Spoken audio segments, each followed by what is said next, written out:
Kamusta TUPians? Tech Marco here at nagbabalik na naman tayo for another episode of Artisan Ask, where we ask TUPians anything under the sun. Incoming Freshie Edition! Tara!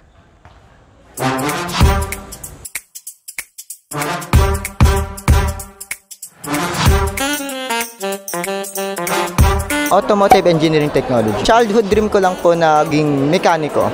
Because po may lumang sakyan ng father ko which is na-stuck na lang sa tabi. At yung plano ko ay either ayusin or baguhin na lang talaga. BSECE 1A po, and I chose ECE because I have been a fan of technology and electronics since I was a kid. I was very interested po sa mga electronic devices or sa mga technology na nagpapadali ng buhay ng tao, and especially sa field of robotics po particular. So my program po is BSME, and kaya po napili ko yung BSME is I've always been passionate about cars po. Tapos yung how their mechanism works, like yung transmissions and engines. Tapos, and yung field din po kasi ng ME is broad. So, marami kang opportunities in the future.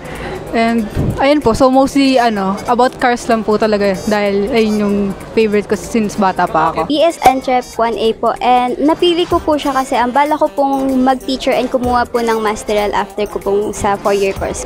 BS Food Tech. Hindi po dapat ako food tech. Yun lang po yung parang nagustuhan ko po sa mga remaining courses na may slots. Yung inaano ko lang, nilook forward ko ay yung mga upcoming activities, parang hands-on activities, ganun. Siguro po yung mas inclusive community and meaningful experiences like org events or mga events within the school or even yung sa mga prof lang. And look forward ko na magkaroon ng mga prof na mag-share sila talaga ng meaningful na mga lessons na mga gamit talaga namin sa career life namin. Siguro po yung magkaroon kami ng full day na may prof kasi parang napag-iwanan na po kami, especially sa mga klase namin na hinati po kasi may isang subject kasi na hinati kami. So, sila nakakapag-seatworks na and all, tas kami wala pa rin po prof. Nilook forward ko po na magkaroon pa po ng maraming friends, maka-encounter po ng mga mababait and yung mga good quality na teacher po dito. Siguro po yung events po kasi since sabi nga po nila madami daw pong events dito and masaya din daw.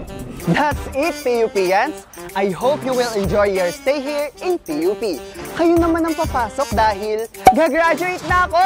Kaya naman, hanggang sa muling pagkikita dito sa Artisan Ask. Padayon! Bye!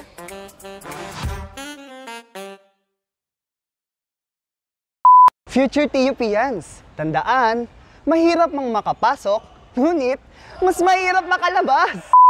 Isama ba natin yun? Sige, wag na yun.